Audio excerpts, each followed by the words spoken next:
everyone. It's good to.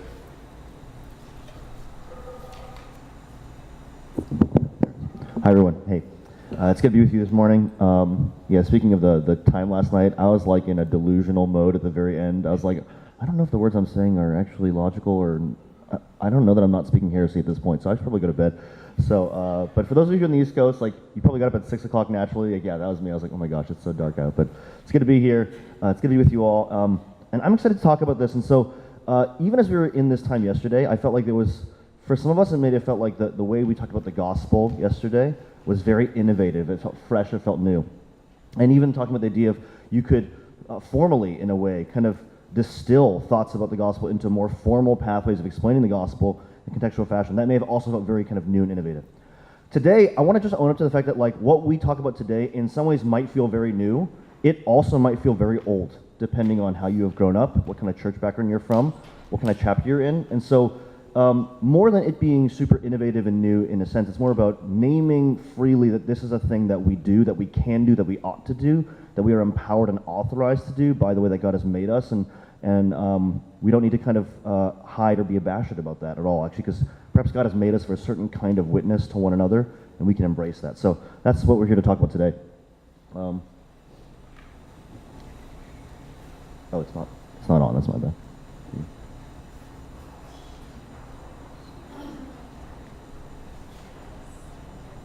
Oh yeah, just go ahead and advance it.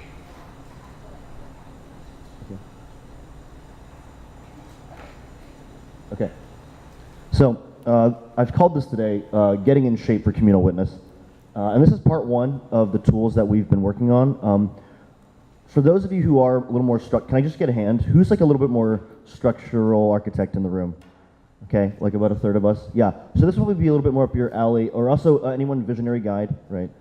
So some of you you love structure when you know the vision behind it, yeah. So I think this morning session will kind of hit those two.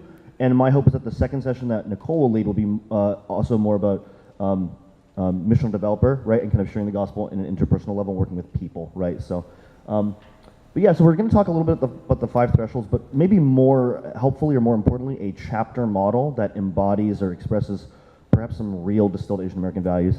Oh, it's not working. Go ahead. So Sarah shared a little bit about our journey here, and as we kind of we spent a lot of time in this group listening, reading all the kind of data and the stories that you shared, and as we did that, a lot of things started to come clear to us about the way that people come to faith in Asian American chapters, and some of those felt like, oh, this is a thing that we all have in common, but we didn't know. Oh, we all have similar feelings and frustrations about certain things. Maybe this is kind of something here, and so out of that, we kind of looked at the 5 thresholds in a fresh way. We didn't kind of get rid of them in any fashion, but we looked at, as we realized what is really happening, we discovered that there was a different kind of set of stages, or how it looked was different, right? Yes, there was this 5 threshold kind of individual fashion, but the way they were expressing it in a communal context began to look a little bit different. And so we did a little bit of kind of reconfiguring of even that. So we're going to introduce some of those things to you today. So you can go to the next slide.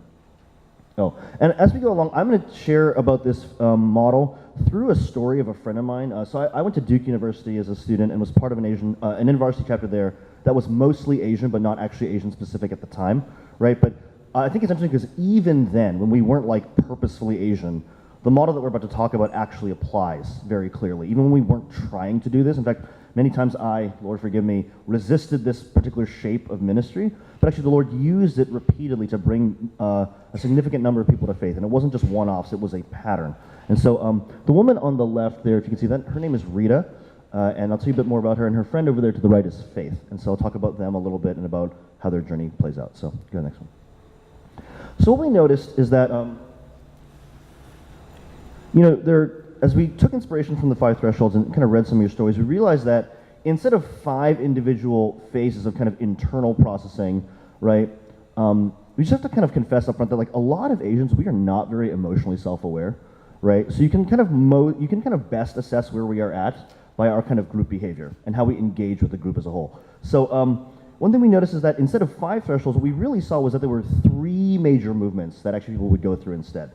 There were 3 major movements. So the 3 phases that we saw were actually in order. You can press all 3. Belong, engage, commit. Now, if you want to get really technical, belong includes the first 2 thresholds of the 5. Engage includes the third and the fourth, and commit is the fifth, right? So it's still in there. We actually use some of it. You're going to see out overlays, but really when we thought about who is it we're talking about, who is coming to faith, we noticed that there was like this pretty long period of like mostly belonging things, and then there was this pretty long period of mostly engaging things, and then there was this final period, but mostly even moment of committing to the real thing, which is Jesus, right? And sometimes you couldn't always know what was going on internally the whole way. We figured out some ways that maybe you can try and work with that a little bit better, but mostly it was, well, we noticed this by their behavior, by their group behavior. How do they engage with our community? What does their belonging in our kind of communal context kind of look like? So yeah, a non-Christian enters because they want to belong. They're looking for a place to belong because we're wired for this. God created us for a certain kind of familial belonging, right? We walk into a room and we know who we know who we don't know, right? And our great desire is that we would be able to know everybody in the room, right? And be known by everybody in the room. And so we're looking for these spaces when we come to campus. So any student, including non-Christians, come to groups like ours looking for this kind of belonging. And for any number of reasons, they stick around in it and they get more and more involved. They become more genuinely part of this group. But if they're not a Christian, they don't vibe with the spiritual stuff at first or in the same way. And so then it takes time for them to get to the next phase where they engage. At low levels at first, like attendance, even attending without participating, but they'll attend. And then maybe over time they begin to participate a little bit with a little bit more ownership over time. And then eventually there's a single, usually a series or even a single moment of decision in some way, right? But even as we're looking at this like kind of phase thing, right? We move pretty quickly to an idea of like, well, this is happening in community. You can't just kind of talk about their journey in 3 phases. That's not very helpful. What does it look like? And what we realized it looked like is it had a shape. And the shape that we noticed was a ramp. It was a ramp. It was wide and easy to access at the bottom. You come it from all over, lots of entry points, right? If you're like really, really geometrically oriented, it's really a pyramid, right? It's like omnidirectional, but don't worry about it, okay? Just for the sake of I didn't want to draw a pyramid. This is not helpful, okay? Think of it as it's ultimately a pyramid. You can approach from many sides, right? And it's ground level, easy to get there. And effective, right? The ramp is effective because there's a gradual slope that also eventually gets you to the high enough point to see what you need to see and do what you need to do, right? And so this, to me, really embodied what we were talking about, and it reminded me a lot of the story of my friend Rita. We noticed that certain Asian chapter dynamics, certain friendship dynamics, certain events, certain structures would have different shapes or would do different things at different phases for the person, right? They would go to large group, and for a period, they'd engage it a certain way. And then later, when they're a different period, they would engage it a different way. And then finally, they would engage it a final way. And so even friends, they would meet people a certain way, and then they would have certain kinds of friendships. They would go through a certain evolution, and then there'd be another subset evolution. There's always this phase change happening within their involvement in the chapter. But the funny thing was that you could only tell by their behavior, right? The structures, we don't change a lot of stuff in Asian chapter. The structures were the same, events were the same, or we do the same NSO events, we do the same structure thing year after year after year. But their experience and their phase was changing. So it was more about consistency than innovation. I'm not saying I'm against that, but just that's what we noticed, right? So Rita, let me tell you about Rita. So Rita came to Duke. She came from a Chinese immigrant background with agnostic/atheist kind of upbringing. She came to Duke with really no intention of joining Christian community or exploring faith whatsoever. Wasn't on her mind, zero. Like truly neutral, negative, neutral, not really thinking about it, okay? But she came to an NSO event, I'm pretty sure, pretty early on, I think because she was friends with that friend, Faith. So Faith and her grew up together. They're from Maryland, and they knew each other from like probably some combination of Chinese school and ice skating. And I guess because Rita was like, oh, I want to belong, right? Faith invited Rita along to some kind of NSO event that we had. It might have been a cookout in the freshman quad. It could have been late night burritos to Cosmic Canteen. It could be any number of things. And from what I would imagine, again, I don't remember, I didn't know her at this point. She probably had we'll call it a reasonably good time. She had a reasonably good time at this social event, right? Oh, this is like I like food. Y'all are not crazy. This seems okay, right? I don't know why we're going to this sketchy place at like 11 at night, but whatever, we're going. That's fine. And from there, because there was an invitation or a pitch or something, she heard about other InterVarsity things. And I don't know if that made sense to her or not, but you know, Faith was like, oh, I'm going to go check out this small group. Like, do you want to come too? So she went. So she went to that. Now, just want to pause, right? For many of our chapters, maybe you already kind of see, oh yeah, this is kind of like us, right? You do some kind of like open social event, right? Like a field day, a cookout, like boba making, right? Like, you know, some combo of food and fun thing. And then we do some kind of presentation. It could be brief or long, right? About our vision or who we are, our community, our events. Come. We just basically like feed them. It's like, come to things, right? That's what we do. So this is like, that's this stage, right? Most of us do this, or in some form or fashion, whether you like it or not, you do this, okay? And, you know, non-Christians come to this because they either don't know or they don't care that it's being put on by a Christian group, because most of the activities that are happening are not particularly overtly religious in any way. I mean, like, boba is a religion for some of us, but it's really not, that's not what's really happening, right? But they come because, hey, this is pretty fun, it's desirable, it's a desire to belong, okay? So again, at this event that Rita went to, small groups were advertised. Rita said, I'm going to go. Faith said, I'm going to go. Rita said, I'll go. Why not? I mean, I had a reasonably good time. So she went to the small group, and then she did not have a reasonably good time. It was just disorienting. Now, I don't actually think that this small group was particularly bad with non-Christians. We definitely had those. I don't remember this being a pair of leaders who was like that, but just for any number of reasons, she did not have a reasonably good time. I was like, this ain't for me. It's not for me, right? And so even though from what I remember, the leaders of that group were reasonably good at connecting with non-Christians, it just was not for her. No matter how hard you tried at that point, I'm pretty sure, short of being sort of like utterly anointed with, you know, the power of the Spirit, I'm pretty sure nothing would have advanced for her at that time. Just was not going to happen, okay? And so Faith was actually pretty dejected about this. She's like, oh man, it's too bad. Like, oh, they kind of like blow my shot, kind of helping my friend come to faith, oh dear. But, you know, the good news is that because Rita had a reasonably good time at that event and a couple other social ones, she was now socially, peripherally connected to the community of InterVarsity and this community of Christians and Asians, right? She had friends in her lab. She had friends in the Duke Asian dance troupe. She had friends in her classes. She would say later, she said, you know, it's kind of funny, I had Ivy friends like everywhere. So even though I wasn't like trying to be a part of this group explicitly, like it wasn't one of my intentions, I ended up being part of this group. Like kind of tangentially, peripherally, I was part of this group. Maybe you have folks like that right now, like you can think of them. Like, oh yeah, there's always that one or two non-Christian friend from that blocking group that like they always hang out. Or, oh yeah, this small group, like this guy never comes to their small group, but he always comes to their dinner after, right? Peripherally, right? You notice these things. All right, so that's the first stage of belong. So here's the second stage of belong, again, through Rita's story. So now, Faith was not a strong evangelist in personality or gifting or temperament. I've never known her to be a strong evangelist, but she did care about Rita, and she didn't want Rita to come to faith, and she said, well, I'm just going to do what I know how to do. I'm just going to keep inviting her to stuff, okay? So Faith kept inviting her to InterVarsity things for like a whole year, and Rita kept declining invitations to InterVarsity things for like a whole year, but was peripherally involved, right? She might study with people, and like they'd study together, and like, oh, we're going to small group. She's like, okay, cool. I'm not, right? Oh, hey, we're going to go to large group. Okay, cool. Maybe I'll come to the social thing, the after hours after, but like, I'll see you then, right? But then suddenly, one time in the fall of sophomore year, Rita actually accepted an invitation to a sophomore women's prayer meeting, and they had tea and snacks. So there was like, you know, some food and fun, and then there was like a spiritual thing. Okay, but like Faith didn't hide that it was spiritual. She wasn't like, come to this tea time. Like she told her what it was. Hey, we're doing this women's prayer thing. We do it every week on a Sunday. Do you want to come? And for some reason, Rita said yes. Now, part of it was that Rita already knew half the women in this group.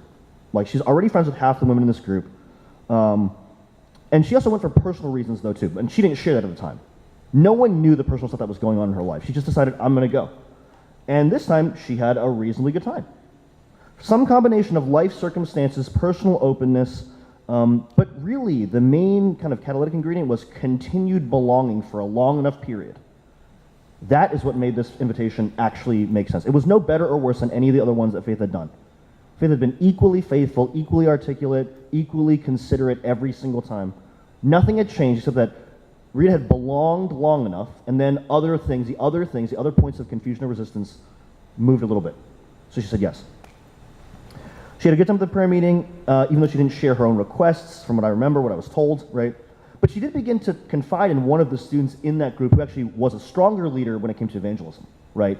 So though Faith wasn't at this point the one having those conversations quite as much, Faith got her into the room to get her to the person who could have some better conversations, right? So that's Lizzie. Lizzie's a friend of mine, and she actually volunteered at InterVarsity chapter even after she left Duke. So she's a strong evangelist, but she just didn't know Rita like that up until this point. So Lizzie at that point, through some conversations, made a compelling invitation for Rita to come to a large group, and I think it actually probably wasn't large group first. It was some other event, and I'm pretty sure it's the one where I met her, which was our like sophomore class Christmas potluck thing. Which, like, now that I look back, it is just like those Saturday night fellowship things that, like, if you grew up in an Asian church, you all come, the kids go upstairs and get yelled at for making too much noise, or they go to the basement and play foosball, but nobody wants to play, and, like, the adults are in, like, the living room, and they, like, clap on 1 and 3 badly to a hymn book, and there's, like, maybe not even a very good Bible study, but, like, somehow you do that enough times, and, like, some non-Christians will come to faith, right? I actually look at that and now I'm like, oh, we actually did the same thing, except that, like, I'm in the parents' role. This is so weird, right? But so we would do this, and so she came to this event, and she again had a reasonably good time. And this time, Lizzie actually introduced her to me. I hadn't known her personally at this point, right? But Lizzie kind of freely kind of said, hey, I've been hanging out with Rita. She's been coming to some stuff, and she wants to come to some more. She's beginning to check out more things in IV now. That was the kind of, I don't mean code word, but that's what she said. And we found that this phrase kind of came up again over and over. Oh, this person is checking out things with IV now. Now, that wasn't a social statement. She'd been in the community, kind of in a social fashion, but there was a more intentionality being implied about the spiritual side of things. And so I responded enthusiastically. I was like, that's so great, that's so awesome. Hey, why don't you come to this next event that we have? We had a sophomore class retreat. Why don't you come to this thing with us? It'll be super great. Now, again, I didn't really know what I was, just all intuitive, right? It's really fun. It's like community and spirituality, and like you can't get away if you're with us for the whole weekend, so maybe something will happen, right? Okay. And I don't think Rita knew what she was doing at this point. I still don't really think she knew, but it felt good and the people were loving. So, you know, you see non-Christians in your chapters, they hang out at this point, so what happens around belonging to, moving to belonging to, they've now begun to hang out of their own accord in kind of like social, informal spaces of your chapter, right? And they do so freely and pretty regularly. That's what we find. Their Christian friends in InterVarsity are some of their go-to friends. They may not be necessarily their core community, that can certainly happen, but some of their go-to kind of friends, right? And what I think is that eventually, after being like lovingly worn down, after like enough iterations of invitation, or because they just want to spend more time with their friends, they sort of inexplicably accept the invitation. And maybe also at some point in their personal life or openness, something has changed, and we just don't even know necessarily, because you're mostly studying and eating. You may not even be having real conversations at this point, which again, as a staff, that drives you crazy, but if they say yes, right? They're like, okay, they're coming. You know, some students will go from the NSO welcome party to your small group and lock in right away. I don't think that's mathematically very common, right? And that we pray for that. We should cast vision for that, but it's not the standard. I don't think it's the standard way as far as witnessing communally goes, right? So pray for it, but don't expect that. Expect this. They studied with us enough times, I invited them enough times, and like some semester later than I expected, they actually said yes sometime. I don't really know why. Great. And that's why it's 2 stages of belonging, because they're like, I can't really tell what's different, but they're belonging more in some way. Okay. So Rita at this point had become genuinely curious, right? And at this point, getting ready for the retreat, she was like going to small group a little bit occasionally, large group occasionally. And again, before she was like beginning to attend at this point, and slowly you could see her participation like creep up, very slowly, right? Maybe at first time at small group, she does nothing during Bible study. And if you're the small group leader, you're like, oh God, I just hope you're having a reasonably good time. Oh God, right? But she comes back, you're like, okay, so I guess it was reasonably good. Okay, good. And then maybe one time she says, well, maybe she gives us an implication. She asks a question one time. You know, you watch participation creep up. And now you begin to ask, oh, maybe they're in the engaged phase, right? Because now they're coming, and I see their participation, actual participation creeping up slowly, right? Maybe at first she wouldn't share her prayer request, but now she'll let you pray for her. Or she'll share her own, and then maybe eventually, that was always a big moment when my non-Christian friends started praying out loud for themselves. You know, you always had to ask them, but they'd be like, oh, okay, I'll pray. And you're like, wow, okay, because they're beginning to engage. They're beginning to engage with themselves. It doesn't mean they don't have questions. It doesn't mean they're decided, so don't overshoot. Oh, they're ready. No, they're engaging, right? But it's beginning to happen. So again, now she comes to the retreat, right? And what happened at the retreat was she had a great time. She had more than reasonably good. She had an amazing time at the retreat. She engaged in the Bible study really freely. She asked really good questions. She also had a really good group, right? The debrief sharing, she was very open. She prayed. She let herself be prayed for. When we would go into pairs, she would pray. She like enjoyed and embraced the worship. She enjoyed being part of the community. And she was like, that's what's happening. She's like, I'm allowing myself to belong to the spiritual life of this group. I don't just belong socially, I now belong maybe spiritually. I'm engaging, right? So at the end of, at the last night of the retreat, we decided to do this sort of like open mic night, which was some kind of combination of praying and sharing and testifying. So, but it's meant to be, it was like a high vulnerability action. That was the goal. Again, all intuitive. We didn't really know what we were doing. But people kind of went up, some people kind of shared like praiseworthy things like, God is so good in this way. He's been at work in my life in this way. And also I've seen this in retreat. Or like, wow, God, I really need God to show up in my life here, right? And so like, it was this really cool, powerful time. And then we're like, okay, this is really great. And then Rita raises her hand, like, I want to share. So we're like, okay, cool, go ahead. So she starts sharing. And basically she says, hey, so you know, I wasn't looking for God at all. But I had a bad breakup, and I had some bad grades, and I got tired of a social setting that was pretty toxic, and I didn't know where to go, and I was pretty depressed. And so at some point, Faith invited me, and I kind of liked it.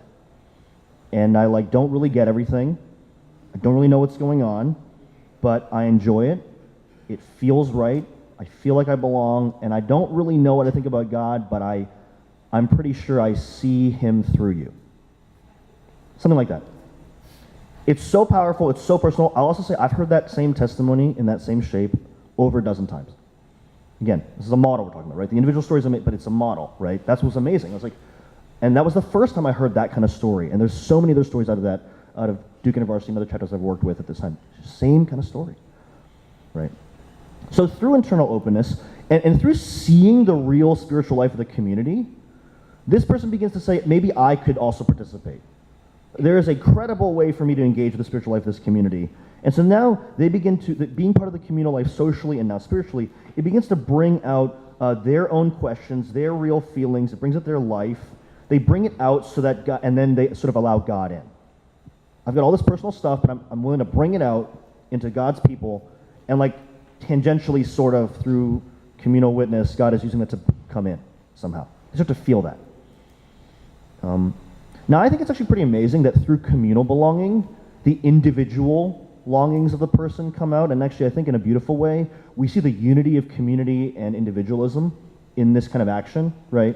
There's something powerful to me about that. It's not about ignoring their individual journey, it's actually about the community makes room and space for them to bring their real individual self in front of God, though they may not know what they're doing, right? I'll say a word about retreats here. The retreat is not a magic thing. It's not a magic bullet, it's not a silver bullet, right? But I will say a retreat done correctly does certain necessary things very well around this stage. See, the main point is that through the weekend and then through some kind of like the non-Christian experiencing and observing all these actions happening, they get to see the real stuff we're really talking about, right? Now, we all lament that like the real stuff only happens at retreats, like why don't they share as much back on campus? Why don't they pray like that back on campus? Yeah, okay, let's get over that for a second, right? At a retreat, the full menu is now available and we all taste it and see. And so can the non-Christians. And they're like, hey, this food's pretty good. This food is interesting. I don't really get how to eat that, but it looks really tasty, right? They begin to have that kind of feeling. And especially through, so again, particularly through self-disclosing testimony actions, right? Open mic sharing actions or event items, right? What they hear is that, oh, God is this faithful, and also we trust him this much with this much suffering as a community. That's the kind of belonging I want to be part of socially, and you are telling me that that kind of belonging is possible through knowing God spiritually, right? We are a people largely shaped by lots of suffering, right? There's a poet, I'm blanking on her name, you know, like immigrants never leave their home country by choice, right? We would never leave our home by choice. We leave because we have to. We are shaped by suffering and circumstances. So when we as communities of Christians who are Asian in particular can handle the Asian level of suffering in real life, these non-Christians who are Asian are like, oh, like you get real things. Oh, that's pretty cool. And you're telling me that God is the one who makes it possible to live life together and like get through this. That is very compelling. It's very compelling. So again, a retreat is not magic, but a retreat does certain things well, particularly the self-disclosing, putting our real self and real faith on display. On display. And that's just a word too that, because it's our character as a community that's also a witness, right? I often told my students that witnessing actions are only useful in a singular instance. Like, you know, proxies are great, but if we bring them, if they come to something after we've got nothing to share, say, or do, then it was only the proxy that was great. If the proxy is great and we are not, that's actually not very good, right? If the witnessing action is good, but we are not actually good enough to actually welcome them, receive them, and walk with them, we probably have some work to do, right? If we are, and again, let me say this carefully, I love Asian cultural and secular groups. I spent a lot of my career working with them, discipling them, pastoring them, partnering with them.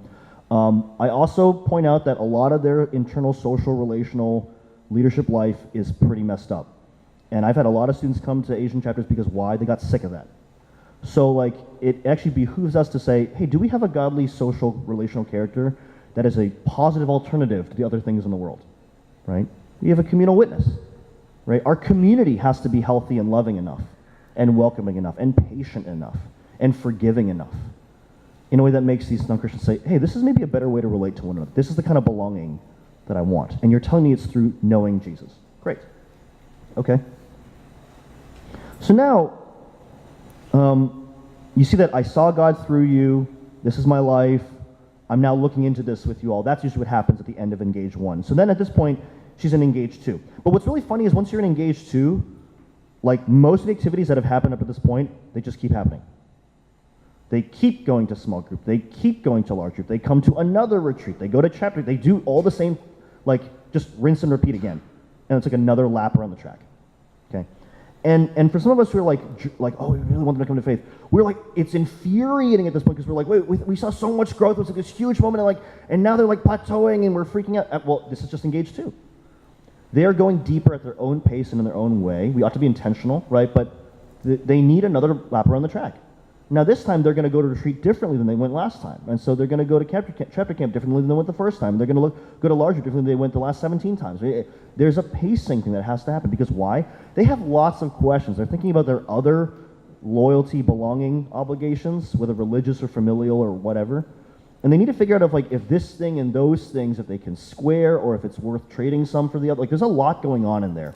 And again, they may not even know they're doing all this. It's like this, it's in the murky cauldron of their inner emotional life. You ask them, what are you really considering right now? I don't know, I'm just stressed. That's just not, I'm looking for stuff, right? I'm skimming for what is the real thing you're going on? Parental approval? I mean, I guess. Oh, come on. You don't know. Spinning, so it's like you don't always have clarity. You don't always have clarity, right? It's okay if you don't have clarity, but you're always like, I guess we'll just keep stirring the pot and cooking. I don't really know. I don't know what's going on, right? It's okay.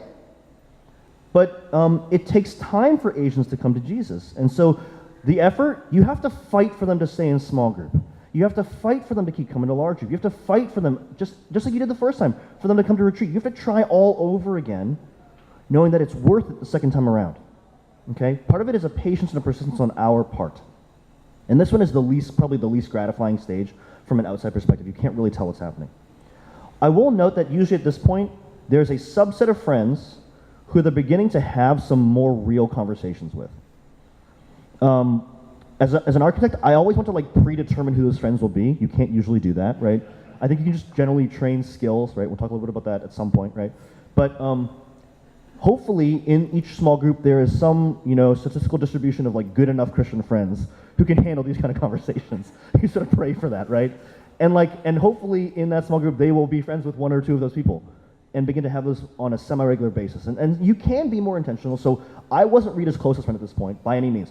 But I tried to be intentional because she trusted me, and so I would seek her out pretty regularly to have certain kinds of conversations. I was not her best friend. We did not hang out all that much. I was not in her study together kind of squad, right? I kind of came alongside the better friends like Lizzie and Faith, right? So I was helpful from out here, right? But most of the action, the engine grinding, was happening in the doing the same thing and then these occasionally more intentional conversations in some fashion, right?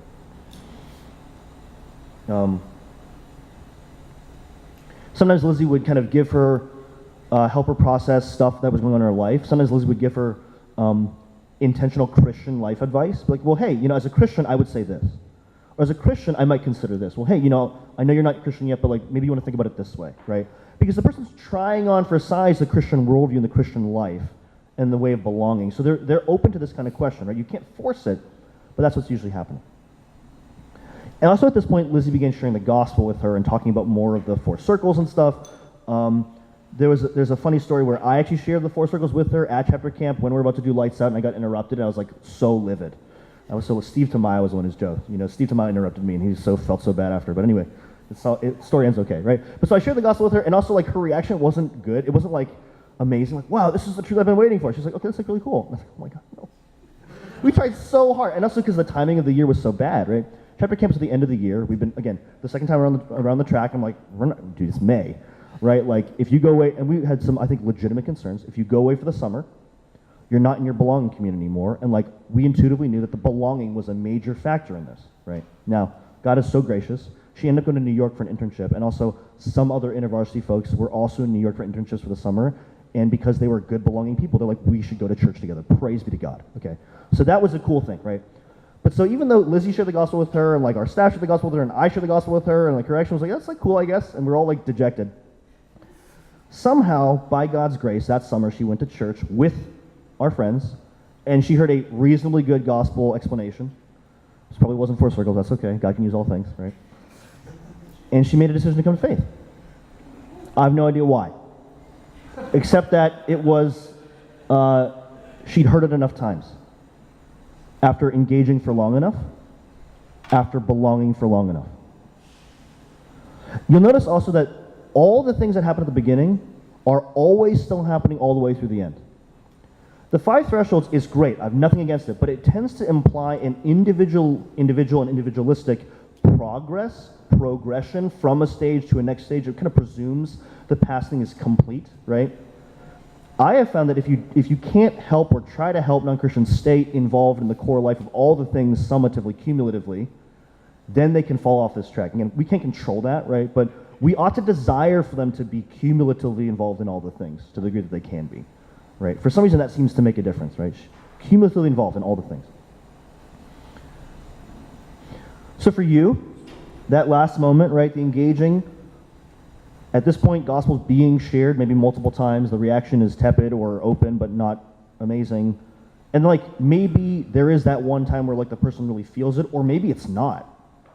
Maybe Liz is like, well, I'm just going to share it for the 7th time, I guess, because I don't know what else to do at this point. Like I don't know. And this time Rita's like, you know what? Yes. And Liz is like, you know, this could have just easily this happened in another situation with another friend, where I was sharing the gospel with someone.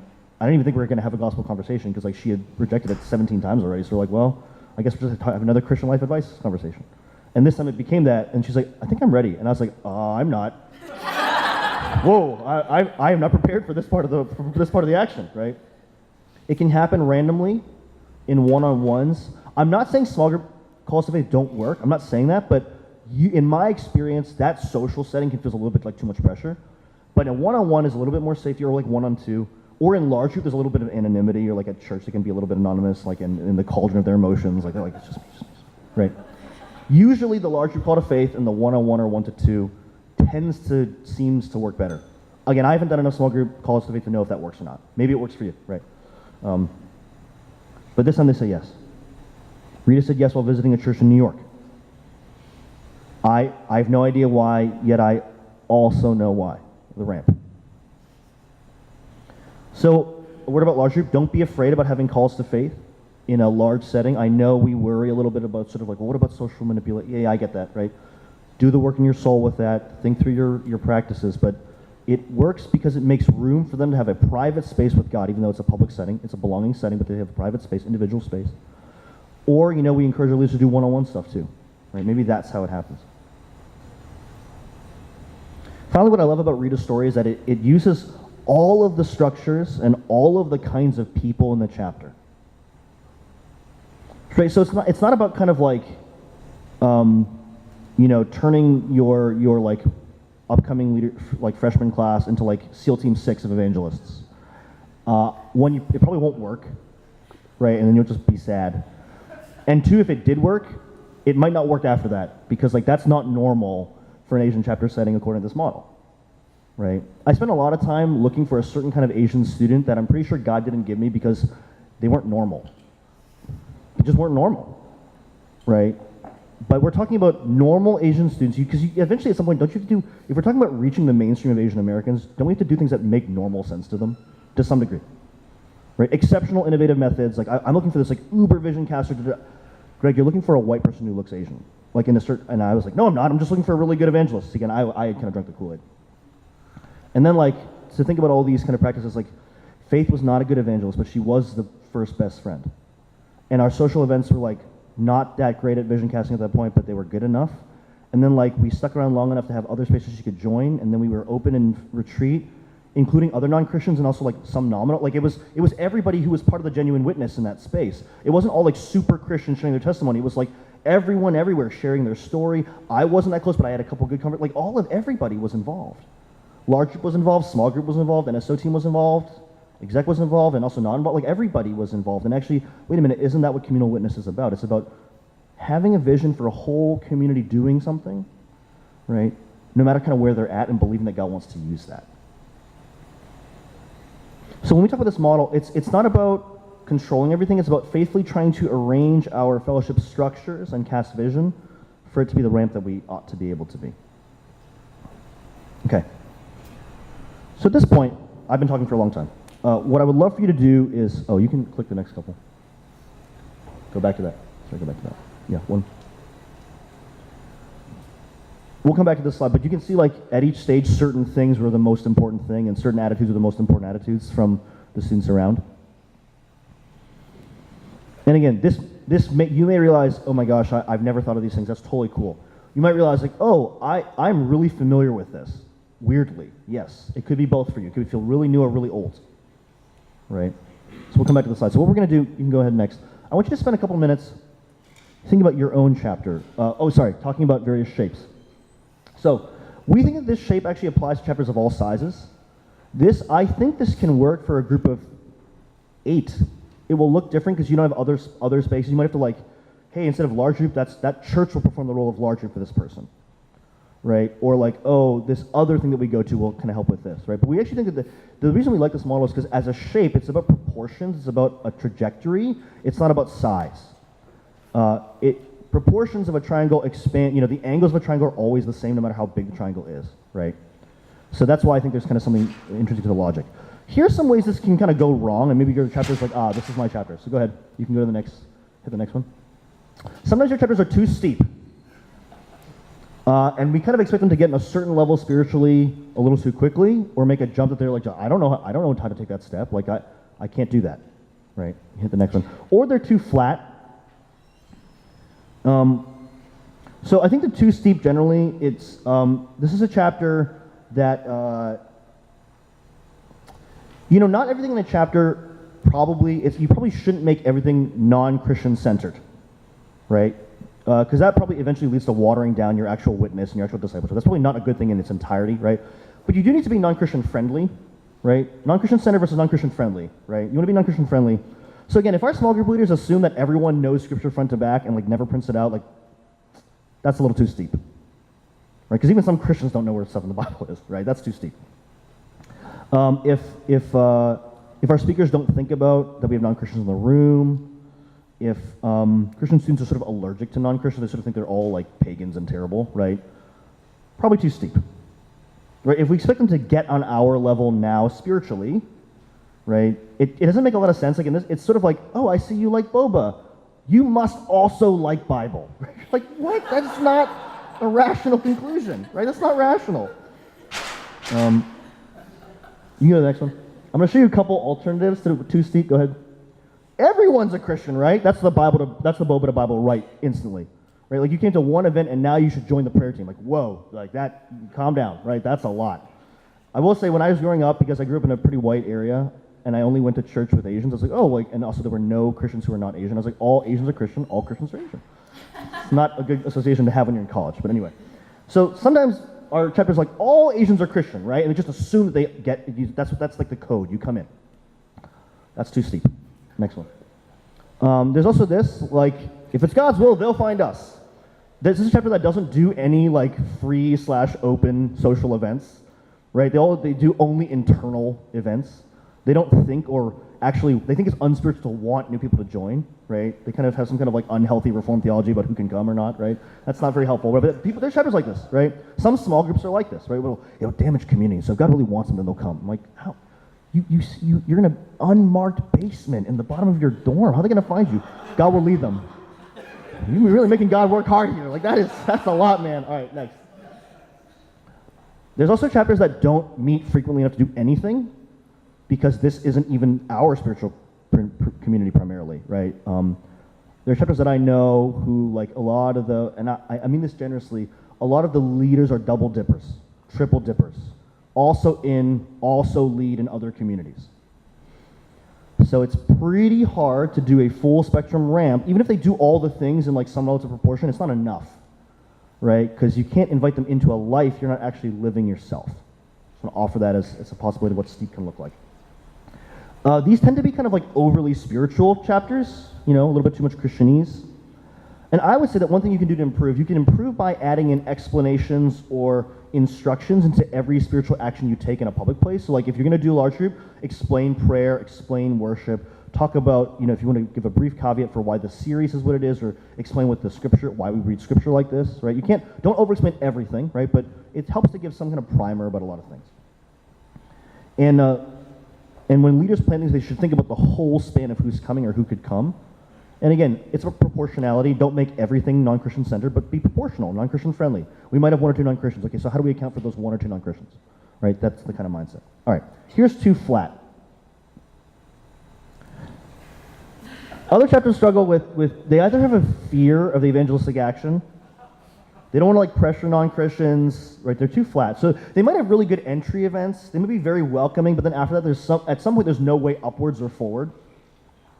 Or maybe at each layer, like each structure design, they don't know how to call them to like the next step. So they kind of like rot in the vine. They kind of wither a little bit because they're hanging out in this one stage too long. There's nowhere to go.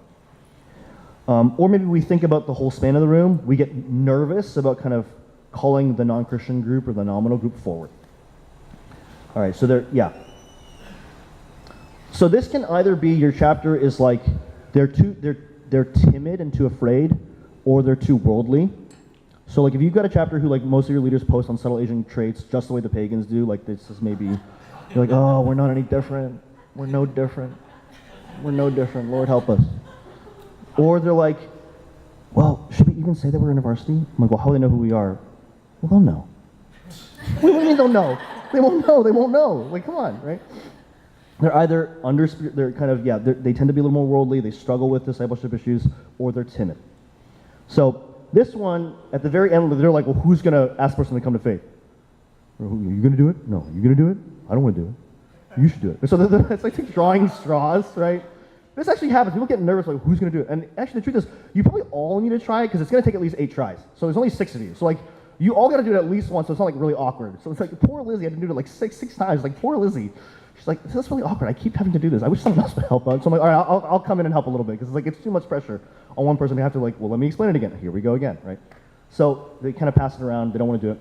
Or they don't want to impose. So at every level, they're like, I don't think they're ready for the next step. We're like, well, have you asked them? Well, I don't know. I don't know. How would I know if they're ready? Well, have you asked them? Well, I don't know, because I don't know if they're ready. Well, have you asked them?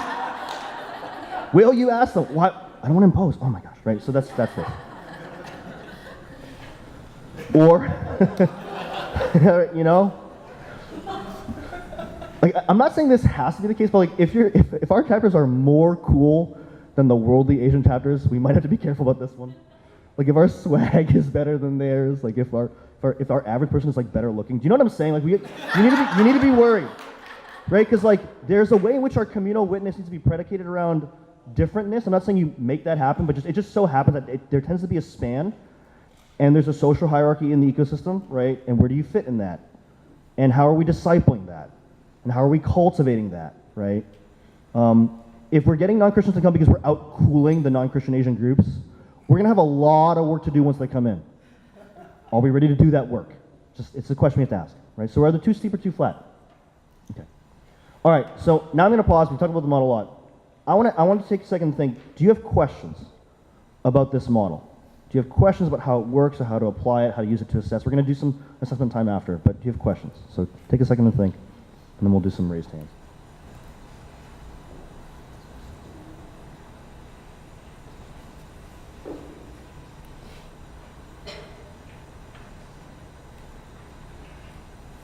Derek, right?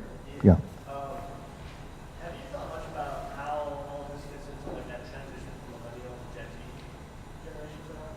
That's a great question. We did not get to talk about kind of generational values and core. I'm positive it does. Your question's totally spot on. We did not get to talk about it very much. So as you all try it, it may be worth kind of considering. Oh, Cal, you have a thought about that? I've tested it. So one of my student leaders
Yeah.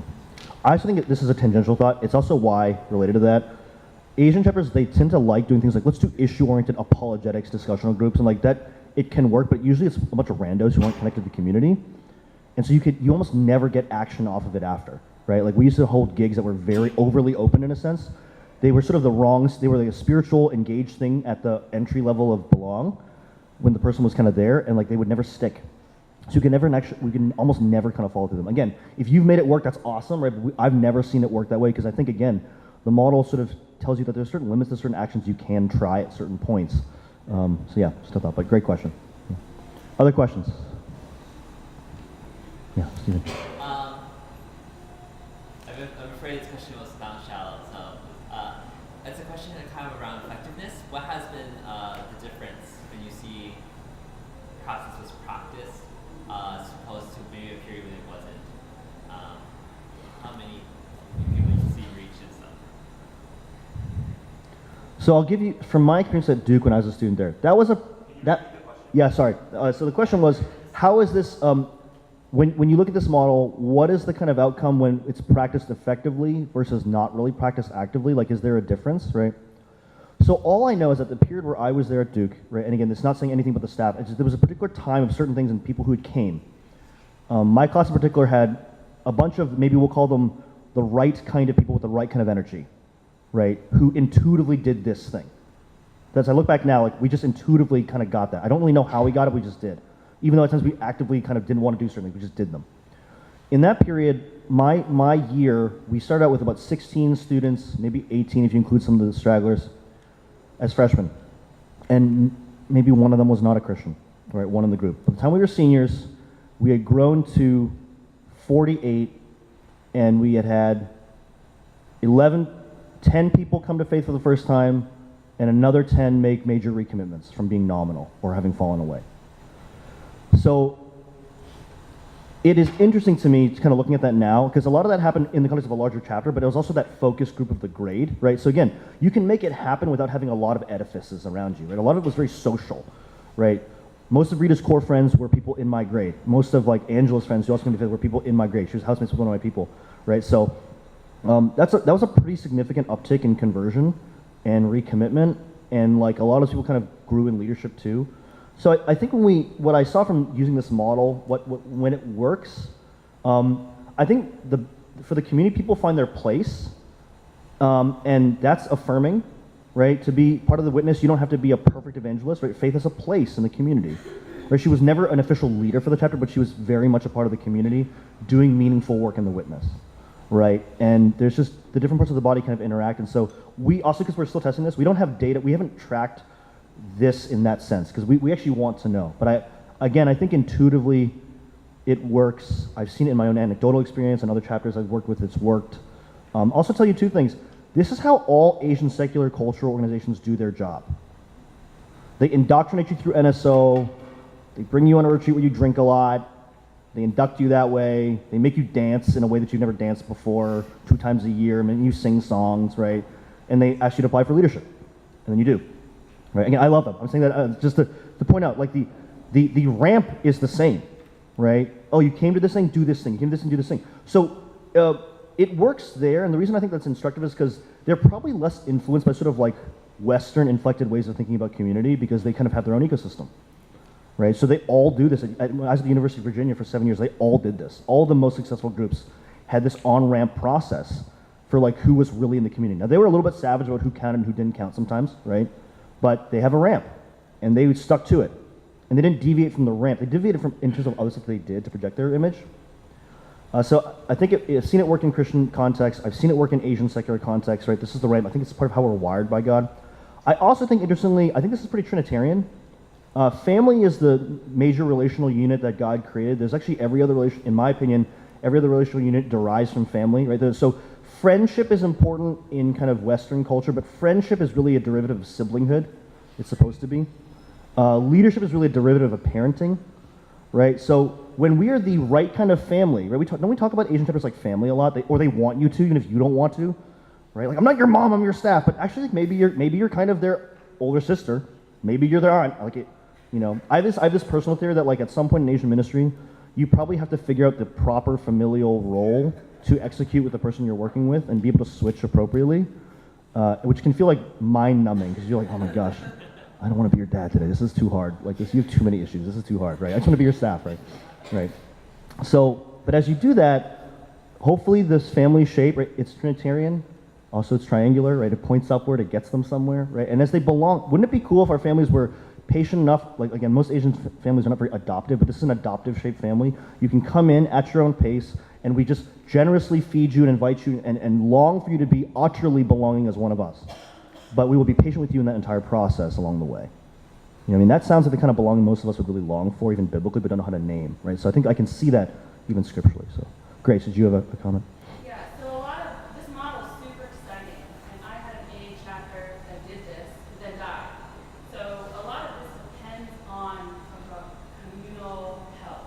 Yes. So I'm trying to figure out a question to ask about, so what happens when your baseline communal health is toxic Yes. and terrible? Yes. And what do you explain? No, so your question is great. You're like, so this model, you can see it work witness-wise, but it also is, so this is what the gift and the challenge of it.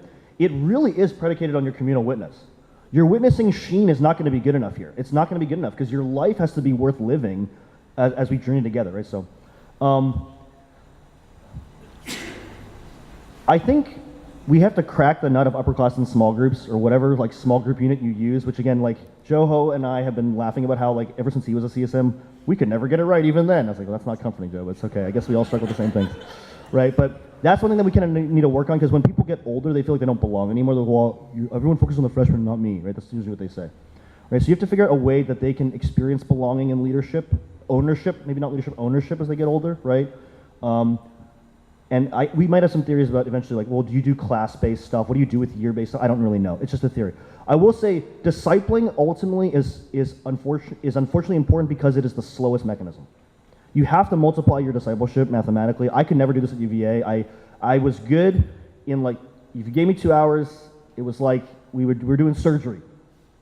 But I couldn't replicate enough of the stuff I was doing because that was one of my major flaws at UVA. I could not replicate it. And so there was always a supply issue in discipleship. I can never multiply disciples fast enough. And that tends to be, again, the older sibling thing seems to be really important. So a lot of you do bro, big sis kind of things. Those could be really healthy mechanisms if they were healthy, right? So how do you kind of start somewhere with one class and activate that to kind of spread health generationally through the chapter over years of time, right? That's kind of one thought. But we haven't thought a ton about how to do that, but you're totally right. It does require some semblance of improving internal health. Yeah. Angela? Oh, Cal, did you have a response? Yeah. So I did. So one of my student leaders did this training like on Saturday, and something he did that like blew my mind was he was like, so he became a Christian through our chapter, and so he was like, he told his testimony through this like training, right? And then he like looked at our like our freshman like our benches, and he was like, what is your story of belonging, engagement, commitment, right? For church kids, like really hard for them to like, when did I commit? And he's like, it doesn't matter, right? Like just tell me your experiences of these three things, right? Don't you want that for your friends, right? Like his whole, like the thing that we talk about is like, can you let each of your peers see that like this is worth doing, and like actually can they like slowly propagate this change up in our chapter? Yeah, that's great. Angela? So as non-Christians ramp up, they're necessarily like ramping down from their other places of belonging. Usually, yeah. Is that okay? And what do you do when that deramps? So I don't think they have to change all of their social affiliation. I think it does tend to happen. People have limited time, right? So I think they may choose that. I don't think we actually actively want them to necessarily exit the other zones that they're part of, right? For the sake of witness, ultimately, right? Also, like we don't imagine that pulling them out of the world is the way that we are called to do ministry, right? I will say it does kind of happen sometimes. One way to counteract that perhaps is if we have a better balance in our chapters, again, this is hard, where our own core members are also involved in some of those places appropriately, right? It kind of extends the overlapping peripheral influence of the chapter and that organization, right? So Duke Asian Dance Troupe, a lot of the leaders, including Lizzie, who's an exec member when I was there, even when she was exec, she was actually in this dance troupe. She did fewer dances over the years, right? But she was still involved. She was still friends with the president and the main choreographer, right? So she was still friends with them. And there were other Christians and seekers and non-Christians in the group who were also part of InterVarsity. So it felt like, oh, this is doable. There was overlapping it felt like it was doable. That doesn't necessarily feel possible at every kind of locus, of course, right? You kind of have to pray for that. You have to get some intentionality, right? So when we talk about intentionally going into these other places, that's something that I think we also ought to encourage our members towards. And again, it's not about perfection. It's not about, this is the perfect ramp arrangement, right? You know, there's always going to be some give and some flow in and out, but I do think your question's really valid there. You could conceivably become the most effective witness on campus by becoming the most powerful Asian organization on campus. That can happen. It tends to create some political tension. You also have to find a way to live with that. So actually as a staff, being politically engaged with their leadership and assuring them that you are actually for them and not against them is actually pretty important, right? Being sort of ambassador-in-chief, I would say that from the top down, that kind of helps and kind of helping to smooth over some of those things, but there's not a perfect solution. But yeah, it's a good question. Maybe one more, yeah. Are there any thoughts or resources going in, I think, like, about transitioning students that out of your chapter, like, graduating? I think this is really great stuff, and even am thinking back to the students I knew, people I knew as a student who became Christians through this method, and inadvertently, but then when that belonging was lost, and trying to recreate it or find it, it was really hard for us in college. Just wondering if there's any thoughts or resources. Yeah. Yeah, a lot of our students, ourselves included, right? We all struggle with involvement in the local church sometimes, right? Because it's not the kind of belonging we were used to. My best thought, I don't think it's the perfect thought. I don't probably think a ton. I don't think well enough about senior exiting, but maybe if they're core members, right? We say look for this to the degree that you can, or with permission, make it happen within a small group context that you lead or that you contribute to, and also accept limitations of being an adult. I think there's a couple things there, right? But many of our small group leaders are honestly as good, if not better, than small group leaders are going to find in church. And so if they could actually, by being called by God to go into that space, say, hey, I want to contribute to the life here. I want to be a small group leader within 2 years at my church, right? You may not love the culture, that's okay. God's using it. You can also bring your gift into that space, right, to create a zone of welcome that maybe doesn't exist exactly the way that you're used to, right? But you're totally right. There's a like a, you know, post InterVarsity life kind of like hangover that happens, and then some people don't recover very well from it, right? And so I do think that there's something to say about how do we actually help people replicate this meaningfully or expand upon it in an appropriate fashion in the next stage. That's good. Okay, we got to move on. If you have more questions, find anyone from the task force after, right? We'd be happy to talk to you about it. You can feel free to find me. What I want you to do now is I want you to spend time diagnosing your own chapter. So if you go to your folder, you have a blank page, right? You've got a blank page with sort of like empty pockets. Go one more. Thanks. And so I don't want you to obsess over the specific shape. So you don't have to, if it helps you, if you're visual, you could try and draw your chapter shape if that would help you. But if you're not that kind of person, don't stress, okay? Mainly think about maybe it's people or structures or leadership like squads that you have. Where do they fit in this, or where do they have certain impacts? You'll find that certain structures are across different zones. Do they do a good job in those zones? Is a small group good for someone in belonging? Is a small group good in the engaged levels? Is a small group good in the other levels, right? What are the things that your chapter does or that you as a staff do that sort of contribute to this ramp? You're probably going to find, oh yeah, I actually do a bunch of these things already. That's great. You will find that. You may also find that as a staff or as a chapter, you're like, oops, there's a couple ways that we are not probably the right proportion. That's okay too, right? So just spend some time diagnosing whatever way you find most helpful to you. You can fill out things, events, right? And then I'll signal you in a couple minutes to then think about what is the next thing that I need to work on when I get back to campus to improve my ramp shape on campus. And then maybe, is there like a deeper big thing that we may have to kind of work at overhauling over years to improve our ramp shape, right? So next thing and big thing, right? Especially don't get them mixed up, you'll go crazy, right? But spend time diagnosing your chapter, and then we'll come back in a couple minutes.